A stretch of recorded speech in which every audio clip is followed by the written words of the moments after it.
Vadodara city ખાતે મોટું રક્તદાન કેમ્પનું આયોજન કરવામાં આવ્યું છે.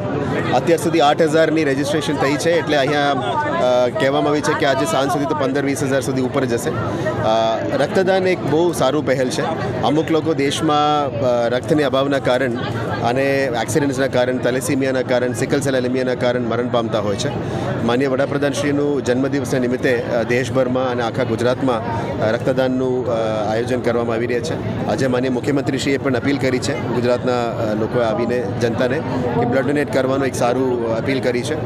એને ધ્યાન આપતા અને એનું સક્સેસ કરવા માટે અહીંયા વડોદરા સિટી ખાતે પણ એનું સરસ આયોજન કરવામાં આવી રહ્યા છે. શિક્ષણ સમિતિ, Vadodara health department, Red Cross, employees federation દ્વારા આયોજન કરવામાં આવી છે. એમને અમે શુભેચ્છા પાઠવીએ છીએ અને આવનારા દિવસોમાં આવા સારું પહેલ લઈને વડોદરામાં એક સારું પોઝિટિવ મેસેજ આપવાનું તમામ પહેલોને અમે બિરદાવીએ છીએ અને એમને સપોર્ટ પણ આપીએ છીએ.